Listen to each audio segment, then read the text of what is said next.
Hola a todos y bienvenidos al primer vídeo del tutorial sobre desarrollo de aplicaciones multiplataforma utilizando el lenguaje C. Como todos sabemos, a día de hoy existe gran variedad de sistemas informáticos. Aquí tenemos los más representativos. Windows, Mac OS X y Linux como principales representantes de las plataformas de escritorio y Android e iOS como principales representantes de las plataformas móviles. Hace unos años esto no era así, no había tanta variedad. Podíamos decir que solo existía Windows, o incluso antes de Windows MS2, ¿no? Linux estaba en pañales y Mac, los Mac OS, pues estaban destinados a un sector muy concreto relacionados con el diseño gráfico y demás, y no era normal verlos tanto en nuestros hogares como usuarios domésticos como en las pequeñas y medianas empresas. Por lo tanto, podríamos decir que la supremacía de Windows era pues absoluta, ¿no? El que exista tanta variedad de sistemas, pues para los desarrolladores de aplicaciones es un poco pues una faena, ¿no? Porque como os podréis imaginar, cada uno de estos sistemas pues tiene su propia tecnología de programación, ¿no? Cada uno tiene su propio lenguaje, cada uno tiene sus propias APIs o librerías de funciones, cada uno tiene sus propios entornos de desarrollo. Entonces, manejar toda esta variedad tecnológica, pues muchas veces es un problema para los programadores, ¿no? De hecho, en muchos casos nos especializamos, es decir, pues mira, yo soy programador Windows y controlo muy bien el entorno o el desarrollo bajo Windows, o yo soy programador Mac, y en las plataformas móviles, pues igual, yo soy de Android o yo soy de iOS. Incluso en muchas ocasiones las ofertas de trabajo ya buscan perfiles concretos, ¿no? Dicen, mira, yo estoy buscando un programador, buscamos un programador Android, punto pelota, o estoy buscando un programador iOS, ¿no? Y esto es debido, pues, a lo que os estoy comentando, ¿no? A la gran variedad y disparidad de las tecnologías existentes para programar, para desarrollar, perdón. Entonces es normal que entre en juego un concepto del desarrollo multiplataforma. Bien, esto no es un concepto nuevo. El desarrollo multiplataforma o multiplatform o cross-platform es algo que existe de toda la vida. Lo que ocurre es que a día de hoy, al haber tanta variedad de sistemas de usuario, vamos a decirlo así, pues claro, empieza a entrar en juego este término, ¿no? Ya que, bueno, pues nuestros clientes o las empresas, todos tenemos claro que desarrollar una aplicación es muy caro, por lo tanto, lo que buscamos es, pues, optimizar, ¿no? Es decir, bueno, pues desarrollar un software y que sirva para el mayor número de plataformas posibles. Bien, aquí es cuando entra en juego un nuevo actor que es lo que denominamos los desarrolladores SDK o Software Development Kit. Me vais a disculpar mi pronunciación de inglés que no es del todo buena, pero bueno, yo creo que nos entendemos, ¿no? Entonces, este SDK lo que hace es, a partir de un mismo programa, de un mismo código fuente que contiene la aplicación, pues traduce, aunque el término traducir no es el correcto en este caso, pero bueno, para este nivel y para entendernos vale, traduce el programa a los diferentes modelos de plataforma o de sistema operativo. Esto es debido a que existe una versión de este SDK para cada una de las plataformas en las que va a operar. Es decir, existe una versión del SDK que conoce muy bien Windows y trabaja bajo Windows, una versión del SDK que trabaja bajo Mac OS X, bajo Linux, bajo Android, etcétera, ¿no? Lo que ocurre es que este SDK ofrece al programador una interfaz común, ¿vale? Entonces, el programador crea su programa utilizando un juego de funciones común y el SDK se va a encargar de, dependiendo de la plataforma que estemos, pues enlazar una parte u otra de su código para ya poder generar la aplicación funcionando en esa plataforma concreta. Tenemos que tener claro que el uso de un SDK y el uso de un sistema multiplataforma le va a restar algo de calidad a nuestro programa. Y esto es algo que tenemos que tener claro. ¿Por qué? Pues evidentemente que queda claro, ¿no? Si yo tengo un intermediario ahí que va a hacer de traductor o de intérprete entre mi programa y la plataforma final, pues evidentemente ese traductor, ese SDK, ese intérprete, nos va a restar algo de control y de posibilidad de optimización. Si yo quiero que un programa funcione óptimamente en Windows, pues no me queda otra que acceder al API de Windows y tocar ahí para realizar ciertas optimizaciones que de otra forma me va a ser imposible hacer. Esto se entiende. Lo que ocurre es que hablar de calidad de software es un término en el cual podríamos estar horas y horas discutiendo lo que es software de calidad y lo que no. Por lo tanto, yo voy a intentar daros mi opinión personal de lo que es un software de calidad y un poco pues intentar, pues ya os digo, concretar estos términos y sobre todo sentar las bases de lo que vamos a considerar calidad a partir de ahora en el tutorial. Por un lado tenemos la calidad del software, la calidad lógica. La calidad lógica no depende de ninguna tecnología concreta, depende de cómo esté estructurado y diseñada la idea del software, la idea del programa.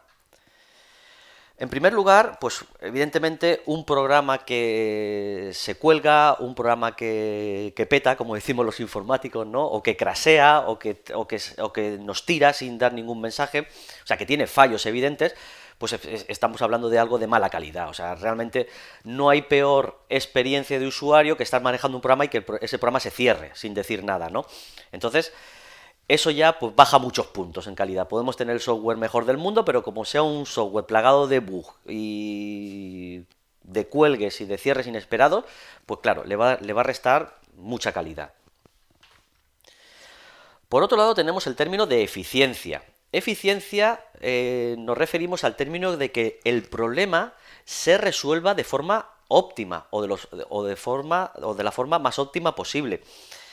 Aquí, claro, tenemos que entender que hay ciertos problemas en computación mucho más complicados que otros. Por ejemplo, un programa de visión artificial que sea capaz de detectar la matrícula de un vehículo mediante una foto, pues será un programa mucho más complejo que un programa que acceda a la base de datos para localizar a un determinado usuario a partir de su ID, de su identificador o de su, no sé, de su correo electrónico, por ejemplo, ¿no? Aquí ya, evidentemente, son programas opuestamente diferentes. Entendemos que el programa de visión artificial, por la propia lógica y el propio concepto del problema, pues va a ser mucho más complicado al ordenador, le va a costar más de resolver que el segundo problema de la base de datos. Ahora bien, dado un mismo problema, podemos implementarlo de diferentes formas. Hablando del problema de la base de datos, si yo tengo que localizar a un usuario en un registro de 1 millón de usuarios, yo puedo ir mirando registro a registro a ver y comprobando que ese usuario es el que busco. Claro, ahí en el peor de los casos voy a tener que mirar 1 millón de registros, 1 millón de fichas. Sin embargo, si hago una búsqueda dicotómica, pues claro, puedo reducir el proceso a únicamente 20 pasos, como máximo. Por lo tanto, veis que a un mismo problema, que es localizar un usuario en una base de datos, puede tener dos implementaciones diferentes, una más eficiente que otra. Pues bien, aquí tenemos otro concepto de calidad. Un programa que sea eficiente, pues va a ir más rápido, va a ir más fluido y va a ir mejor resolviendo el mismo tipo de problema, ¿vale? Es posible que una búsqueda de 1 millón de usuarios, pues hoy en día se haga muy rápido, pero un servidor a lo mejor que tenga que manejar miles de peticiones al día, pues claro, aquí sí que, pues de un esquema a otro de programación, pues sí que vamos a notar la diferencia. Y por otro lado, ya como último punto, pues hacemos referencia a la mantenibilidad, es decir, lo fácil o difícil que sea un software de modificar. Una aplicación, podríamos decir media, cualquier utilidad que vosotros utilizáis en vuestro teléfono móvil o en vuestro ordenador de escritorio, pues es un software más o menos complejo. O sea, hay muchas líneas de código, hay muchos ficheros involucrados y es un software de determinada complejidad. Entonces, que ese software sea mantenible, o sea, que podamos realizar cambios de una forma pues más o menos fluida, va a determinar también un gran nivel de calidad, ¿vale? Si nosotros tenemos un programa que es un espagueti, que cada vez que accedemos al código fuente no sabemos por dónde va, ni sabemos qué hacer, y nos cuesta mucho seguir la lógica del programa, pues evidentemente no podemos hablar de un software de calidad. Aquí también restamos muchos puntos de calidad. Pues bien, estos tres factores son, como decía antes, independientes de la tecnología empleada. Aquí da igual, son factores en muchos casos implícitos en el propio programador que desarrolla la aplicación. Y aquí pues influye mucho pues el grado de madurez, de experiencia y bueno, pues de esto, de experiencia del propio desarrollador, ¿no? Cuanto más tiempo llevas programando y más experiencia vas adquiriendo, pues bueno, más vas desarrollando pues tu capacidad de hacer bien todas estas cosas. Por lo tanto, muchas veces cuando yo veo currículum de programadores y veo, bueno, pues yo domino Java, C Sharp, JavaScript, PHP, pum, pum, pum, pum, y empezamos a ver una lista grande de tecnologías, pues eso está genial, evidentemente. Esto es algo que, bueno, pues oye, que un programador sepa muchas tecnologías, pues evidentemente es un punto a su favor. Pero hay otra cosa más importante que es esto que os estoy contando, ¿no? Esto es por hacer un poco un símil, ¿no? Es igual que si nosotros conocemos a un novelista, a un escritor, ¿no? A un escritor de novelas, y nos dice que habla 7 idiomas. Pues, oye, pues esto está genial. Oye, que hable 7 idiomas, pues es bueno, pues está muy bien, ¿no? Pero no nos está diciendo nada de cómo eres tú como escritor, evidentemente.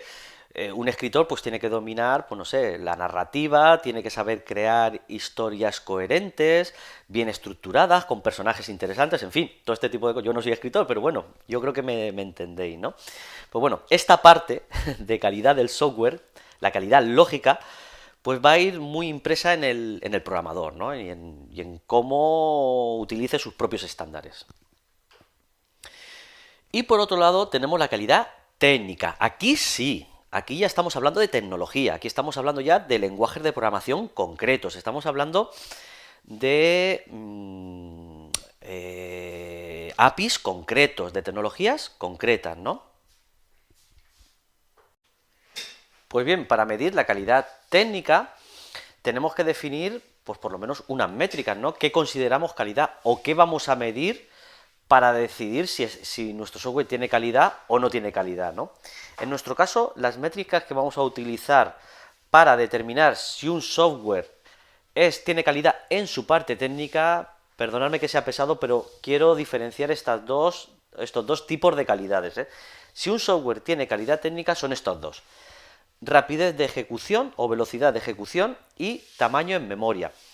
Buscamos que nuestro software sea lo más rápido posible y buscamos que nuestro software sea lo más pequeño posible. Estos dos términos entran en contradicción, ¿no? Intentaremos buscar el equilibrio. Bien, es posible que otros proyectos u otros programadores u otras empresas tengan otras métricas de calidad, por ejemplo, y lo digo un poco así a voleo, el decir, dice, mira, nuestra política es que el software tiene que ser bonito, ¿eh? Y permitirme el símil, ¿no? Por lo tanto, si el software tiene que ser bonito, pues evidentemente tienes que enfocar tu tecnología de desarrollo a que el software sea bonito, es decir, necesitas pues poder crear degradados, tipos de letra, pues manejar colores, dibujos, animaciones y todo este tipo de cosas, ¿no? Entonces, claro, ahí quizá pues tu software no sea tan rápido o tan Esto no quiero decir, cuidado, es simplemente un ejemplo, no quiero decir que un software que sea rápido y ocupe poco tiene que ser feo, cuidado. Se puede ser bueno y bonito, ¿vale? Barato ya, eso es más complicado, ¿no? Pero bueno, entenderme. Entonces nuestras métricas en cuestión de calidad van a ser estas dos. No sé si a vosotros os pasa, a mí me ha pasado alguna que otra vez, que voy a descargar una aplicación para el teléfono móvil y, por ejemplo, digo, bueno, pues me voy a correr o me voy a andar y voy a descargar una aplicación para, bueno, pues controlar el circuito o los tracks, ¿no? Y esto es un ejemplo que suelto a voleo, ¿eh? No hablo de ninguna aplicación concreta ni de ninguna funcionalidad concreta. Y yo voy a descargar mi aplicación y veo que se están descargando 50 megas. En ese momento digo, uy, aborto la descarga y me voy a correr, digo, pues ya si acaso ya cuento yo los pasos, no pasa nada. ¿Por qué? Porque considero que 50 megas no justifican una aplicación que me tenga que contar los pasos que hago cuando voy corriendo, por ejemplo. Porque yo en mi cabeza no cabe, digo, ¿dónde está? ¿Qué hacen estos 50 megas? ¿No? ¿Dónde está aquí el...? Entonces, yo evidentemente tengo un perfil técnico, pero cada vez más, y aquí es lo importante, el usuario es más técnico. Nunca subestimar a los usuarios de vuestras aplicaciones, nunca. Son más listos de lo que os pensáis. Yo os voy a contar un caso. Yo tengo un hermano, ¿no?, que es gerente de un concesionario de automóviles. Gerente de un concesionario de automóviles. Y a veces me llama y dice, oye, Frank, que tengo aquí un problema con la red, que mira, tengo aquí este equipo, fíjate, mira, la IP no la reconoce, pero fíjate, la IP es estática, y mira, la máscara red de red, la puerta de enlace, está todo bien y tal, pero es que el equipo... Y yo alucino porque digo, joder, macho, si me está dando 1000 vueltas a mí, si sabe más redes que yo, ¿no? Por eso digo que hoy en día la tecnología está muy extendida. Cualquiera que tenga un teléfono móvil tiene que aprender lo que es con el tiempo acaba aprendiendo lo que es un mega, lo que es un K, lo que es tal, lo que es una IP y todo este tipo de cosas. Y el usuario ya es crítico, no pasa como hace unos años. Por lo tanto, yo creo que estos dos estándares de calidad van a estar muy acertados. Bueno, y aquí vemos, pues volviendo un poco a la idea anterior, recuperándola, la idea del SDK, vamos a ver el impacto que puede tener un SDK en la calidad del programa, ¿no? Hemos dicho que, bueno, que la calidad la vamos a dividir en calidad lógica y en calidad técnica, ¿no? Pues el impacto del SDK podría ser más o menos así. Evidentemente todo esto con matices. El SDK no va a tener ningún impacto en la calidad lógica. Si el programa está bien diseñado, bien estructurado y bien pensado, vamos a decirlo así, utilizar una técnica de programación u otra, un lenguaje u otro, un SDK u otro, pues no va a influir para nada. Si el SDK está implementado optimizando los estándares de calidad que nosotros buscamos, en este caso ya hemos dicho que es velocidad de ejecución y tamaño reducido en memoria, el impacto en la calidad técnica va a ser muy reducido también. O sea, la bajada de calidad técnica, la pérdida de calidad técnica por el mero hecho de usar un SDK va a ser también muy reducida. Por lo tanto, si sumamos las dos calidades, por decirlo de esta manera, pues vemos que el impacto va a ser bastante reducido, pero siempre va a haber una pérdida. Ahora bien, esto depende mucho de en qué nivel de programación nos movamos. Para aplicaciones, podríamos decir, estándares normales de la vida cotidiana, y todo esto, pues aplicaciones como, pues, yo qué sé, pues aplicaciones de gestión o de conexión a una base de datos, o videojuegos incluso, o programas de simulación técnico-científica, este tipo de aplicaciones, pues el impacto del SDK prácticamente no se va a notar. Esto, pues por poneros otro símil, pues pasa como en un vehículo, en un coche, ¿no? Si yo tengo un vehículo que tiene un motor que, que es una carraca, pues evidentemente que le pongamos un alerón para intentar mejorar la aerodinámica un 10%, pues bueno, pues no va a tener ningún impacto, ¿no? Porque realmente el vehículo pues no acompaña, ¿no? Pero si tenemos un vehículo con un buen motor, un buen chasis, un buen diseño aerodinámico y todas estas cosas, pues un alerón de un 10%, que mejora un 10% la aerodinámica, puede ser la diferencia entre ganar y perder una carrera. En este caso, pues todo tiene que estar optimizado al máximo, ¿no? Pues con esto pasa un poquito, permitirme el símil, un poquito más o menos igual, ¿no? Si nuestro programa está súper bien diseñado, está súper bien implementado, utilizamos un SDK de calidad y todo está perfecto, pues el irnos a la programación nativa, o sea, nos puede dar un incremento más de calidad que evidentemente no hay otra forma de conseguirlo, ¿no? Pero claro, nos tiene que merecer mucho la pena. Si realmente tenemos un programa que es un crack de programa y queremos sacarle a lo mejor un 10%, un 5%, un 3% más de rendimiento, pues no nos va a quedar otra que remangarnos e irnos a nativo y realizar esas optimizaciones en nativo. Pero ya os digo yo que estamos hablando de escenarios muy concretos y muy particulares. En este tutorial, o en este curso, vamos a desarrollar software de alta calidad, de mucha calidad, entendiendo por calidad lo que ya hemos dicho antes, ¿vale? Lo que ocurre es que no vamos a, evidentemente, no vamos a tener el coche de competición a ver si le afinamos el alerón, ¿eh? Entenderme, ¿vale? Entonces, ¿por qué? Porque está en juego un factor importante para nosotros que es la portabilidad. Preferimos perder un poquitín de calidad en ejecución a cambio de ¿qué? De que nuestro software sea portable y de podernoslo llevar a Windows, a Mac, a Linux, ta. Esto, evidentemente, va a tener un beneficio, no sé si decir económico, pero al final todo se va a traducir en beneficio económico, tanto para nosotros como para la empresa sí, la empresa que está encargando ese diseño o que tiene que financiar la construcción de esta aplicación. ¿Cómo vamos a conseguir llegar a los niveles de calidad que nos hemos propuesto? Bien, pues hablando de la calidad lógica, hablando de la calidad teórica, por decirlo así, nos vamos a basar en estándares, ¿vale? En estándares de desarrollo. Un estándar no deja de ser no deja de ser más que una norma. Oye, pues mira, yo estas cosas las hago así porque creo que así, bueno, oye, la experiencia, el tiempo que llevo programando, los errores que he tenido, los fallos que he cometido, pues me está diciendo que así no lo estoy haciendo bien y he elegido hacerlo así.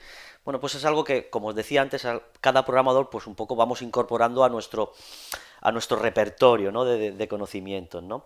Incluso las empresas tienen sus propios estándares, ¿no? Y es normal que sea así, ¿no? Cuando tú trabajas o diseñas software para una empresa, pues lo primero que te dicen es, oye, escucha, aquí hacemos las cosas así. El código lo identamos así, programamos así, tenemos esta política de nombrado de variables, por ejemplo, el código fuente se organiza así. ¿Por qué? Pues porque es así, ¿no? Os podréis imaginar, por una empresa pueden pasar muchos programadores y al final la empresa debe de mantener su software, que es su producto, su modo de vida, ¿no? Por lo tanto, tiene que decidir cómo se hacen las cosas. Pues nosotros, como programadores, también tenemos que tener nuestros propios estándares, ¿no?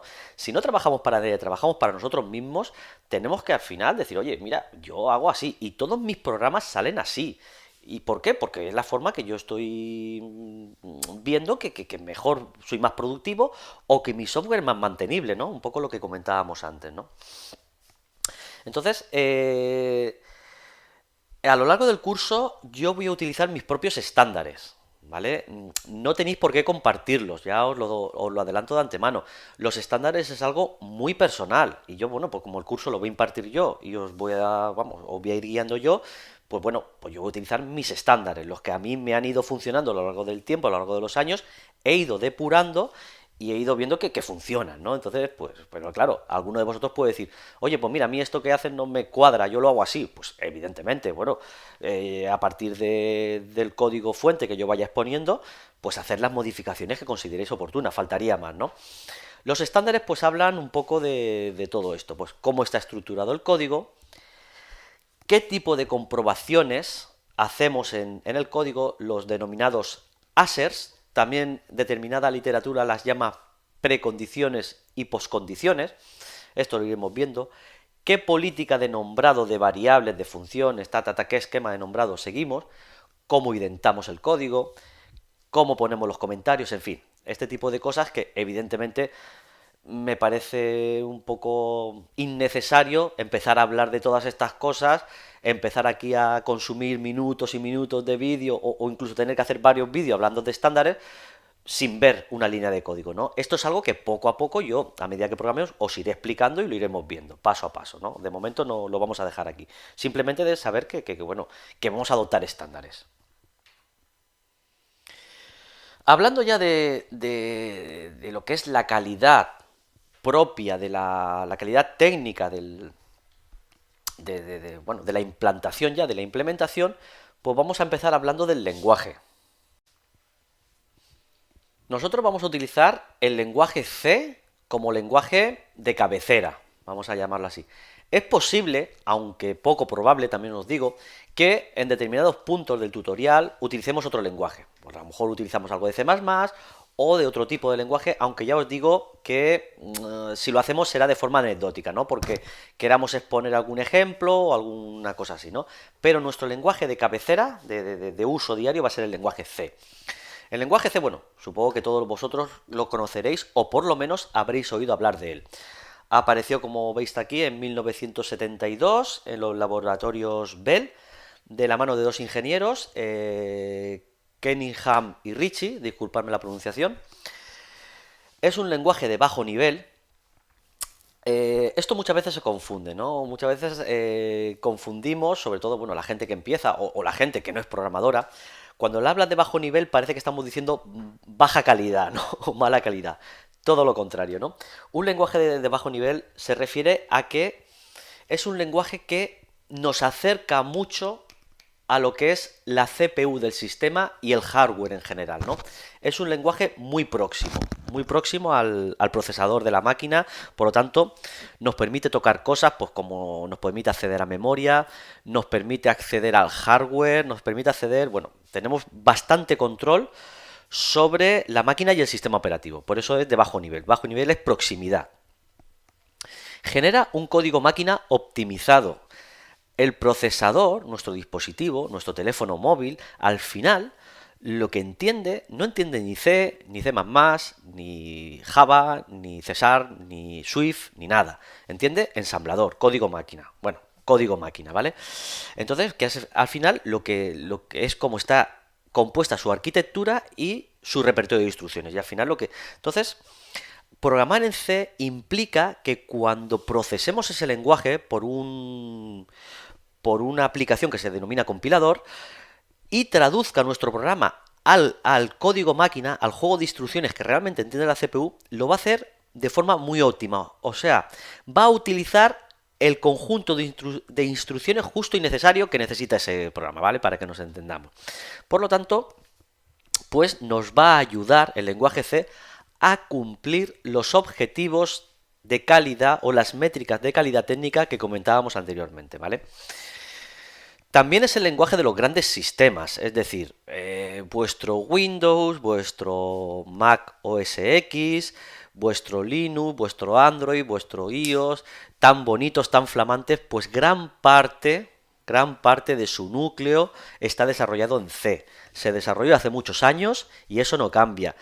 Los fabricantes de sistemas operativos trabajan mucho en la interfaz. Fijaros que cada año nos sale una nueva versión del sistema. Le añaden chorraditas, permitidme la expresión, ¿eh? Que si no sé qué, que si este efecto y tal. Pero el kernel, el núcleo, el que se come todo el trabajo, prácticamente cambia poco de una versión a otra, ¿vale? Y está escrito en gran medida en lenguaje C. Y también es el lenguaje de los hackers, ¿vale? Aquí, bueno, antes de seguir hablando, quiero referirme que el término hacker no es peyorativo, no es malo. O sea, hacker no es un delincuente, ¿vale? Como muchas personas creen, ¿no? Hacker es una persona que domina, es un apasionado de la tecnología, que domina la tecnología, que sabe entrar en un sistema, que sabe desgranar las aplicaciones, que sabe mucho, que sabe entrar en una red y domina la tecnología, ¿no? En una palabra. Entonces, es el lenguaje de programación que mayormente utiliza esta gente porque, o lo que os he dicho, es un lenguaje que nos permite acceder a las entrañas tanto de las máquinas como de los sistemas operativos. Y luego es muy potente, es muy rápido, por lo que os he comentado antes, por el código máquina que genera, ¿no?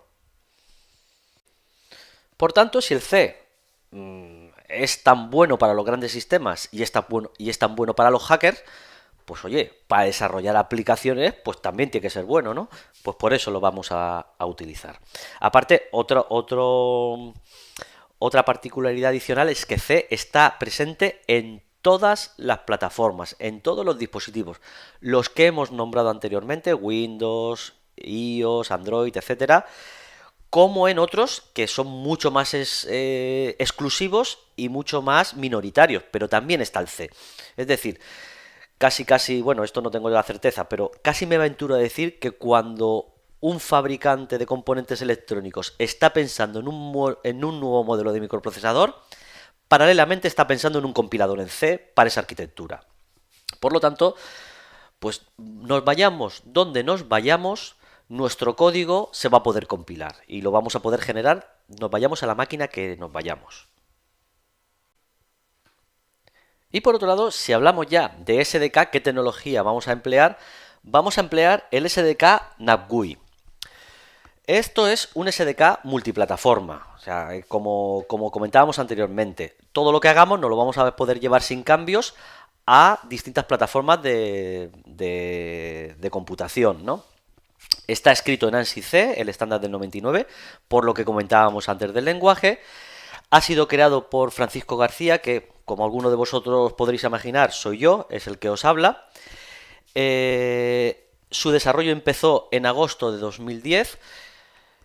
Vamos a ver, como desarrollo empezó, hago un remarque, o sea, yo jamás pensé en desarrollar NavGUI, también os digo, o sea, yo empecé a desarrollar una pequeña biblioteca de funciones para crear interfaces gráficas de usuario, para diferentes desarrollos que estaba haciendo. Entonces, pues un poco volviendo un poco a los estándares de calidad que hemos dicho antes, las soluciones que yo manejaba, que yo había probado y que yo había testeado, pues no cumplían mis propios estándares de calidad que yo me había propuesto para los programas que estaba desarrollando. Por lo tanto, como ninguna de las soluciones que yo probaba cumplía esos estándares, empecé a crear una pequeña biblioteca de funciones, ¿no? Y esa biblioteca de funciones sí que efectivamente cumplía y trabajaba con los estándares que yo quería. Poco a poco esa biblioteca fue creciendo, le fui incorporando funcionalidad hasta que a día de hoy tenemos un proyecto con la suficiente entidad para que yo pueda, pues no sé, crear este tutorial y ponerlo a disposición de vosotros para que trabajéis con ella también, al igual que lo hago yo. Es de código cerrado a día de hoy, estamos en septiembre de 2017 y el SDK pues no está disponible el código fuente, pero sí que están disponibles versiones binarias gratuitas para que podáis, en primer lugar, seguir este tutorial y posteriormente pues crear vuestras propias aplicaciones de manera totalmente gratuita. Bueno, y aquí vemos un poco pues todo lo que he estado comentando, pues visto reflejado en un esquema. Esto es lo que vamos a trabajar, ¿no? A lo largo del tutorial, a lo largo del curso. Nosotros crearemos un programa en C, más pequeño, más grande. Bueno, empezaremos evidentemente con programitas muy pequeños, muy sencillos. Ese programita estará programado en C utilizando el SDK de NavGUI, única y exclusivamente el SDK de NavGUI, no mezclaremos SDKs.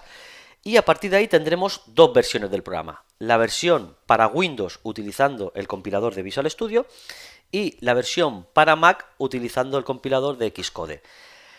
Esto va a generar el mismo programa para las diferentes plataformas, ¿vale? Sin necesidad de manipular el código fuente. El código fuente siempre va a ser el mismo. Y así, poco a poco, pues evidentemente iremos complicando el programa para que esto, aparte de ser un tutorial de NavGUI, es un tutorial de programación. Por lo tanto, poco a poco iremos metiendo, o sea, vamos a crear aplicaciones, os puedo decir, profesionales, ¿eh? Entonces vamos a ir viendo diferentes técnicas, diferentes cosas, y poco a poco nuestro software va a ser más amplio y más potente.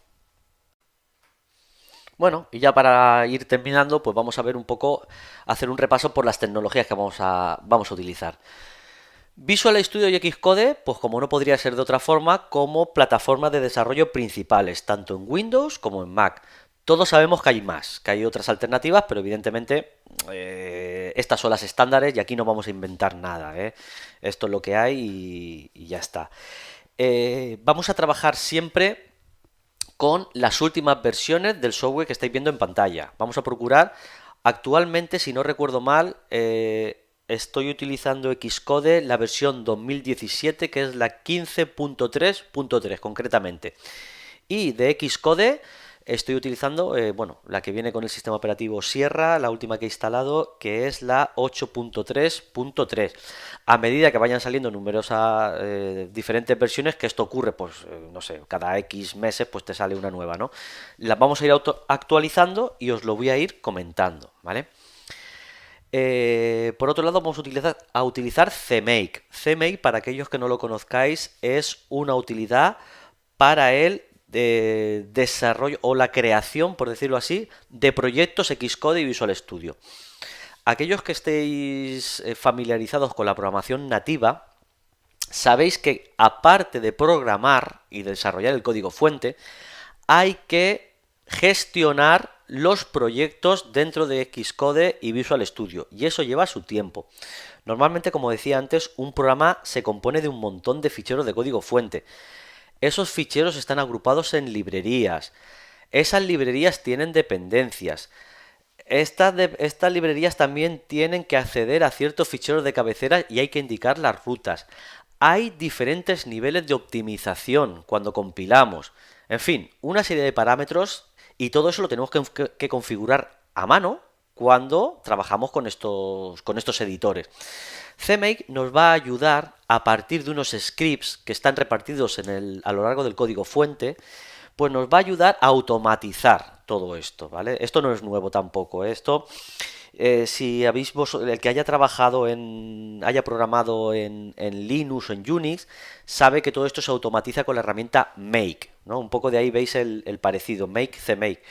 Y Make lo que hacíamos era crear unos scripts, unos guiones, más o menos como hace CMake, y esto lo que hacía es automatizar también el proceso de compilación y generación del programa, ¿no? Nosotros utilizaremos CMake porque es multiplataforma y porque nos va a ayudar a crear los proyectos de los dos de arriba, ¿no?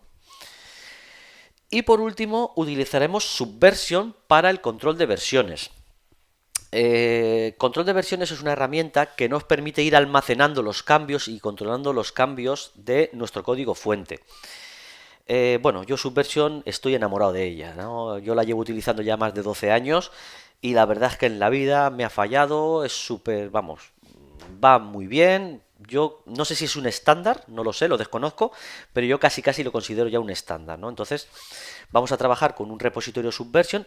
También os digo que al trabajar desarrollando software multiplataforma, el repositorio ya es indispensable. ¿Por qué? Porque nosotros vamos a desarrollar el programa en una plataforma concreta, evidentemente. No podemos trabajar en las dos a la vez.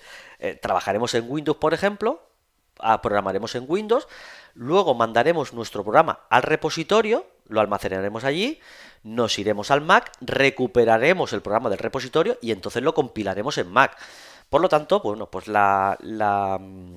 el disponer de una herramienta que nos permita manipular el código fuente a partir de un ordenador de la red, por decirlo, o de un servidor de la red, pues sí que nos va a facilitar mucho la tarea, ¿no?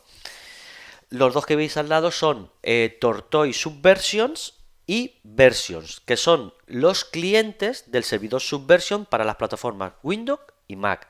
Son por lo menos los que yo utilizo, ¿vale? Los utilizo también de hace varios años y estoy muy contento con los dos. También es verdad que las nuevas versiones de Visual Studio y Xcode tienen ya incorporado un cliente Subversion, que a veces es posible que utilicemos también, pero bueno, como herramientas de cabecera, podemos decir, estas 6 que veis aquí. Y por último ya para terminar de verdad, pues un poco la infraestructura de red que tenemos montada, ¿no? Por un lado, pues evidentemente necesitamos una máquina Mac con el software que ya hemos dicho anteriormente. Por otro lado, también necesitamos una máquina Windows con el software que hemos dicho anteriormente. Y adicionalmente, yo por lo menos lo tengo así, tengo un servidor Linux, concretamente una Raspberry con el sistema operativo Debian, que es donde tengo instalado el sistema Subversion, ¿no? Un poco pues este trío, ¿vale? Evidentemente los tres están conectados en red y yo lo considero pues un poco la infraestructura mínima para desarrollar en multiplataforma y para seguir el contenido de este tutorial. Evidentemente no hace falta que tengáis las máquinas físicas, que cada uno ya se lo monte como quiera. Es decir, podéis tener un Mac únicamente con el Parallels, el Windows instalado y el servidor Subversion virtualizado. Perfecto, ¿no? Que cada uno ya se busque el esquema que mejor le vaya. Y bueno, pues hasta aquí este primer vídeo de presentación del tutorial. Espero que nos veamos pronto y espero veros a muchos por aquí. Y nada, agradeceros que bueno, que hayáis aguantado todo el chaparrón que os he metido. Este vídeo era necesario, ¿vale? Porque sí que yo, por decirlo de alguna manera, soy un hombre de acción, aunque suene un poco tal. Me gusta programar, quiero entrar, ya estoy deseando empezar a tocar código, que lo veáis, pero evidentemente tenemos que sentar unas bases, ¿no? Si no, es posible que muchos de vosotros os perdáis, ¿no? Pues nada, lo dicho, hasta el próximo vídeo y que os vaya muy bien. Adiós.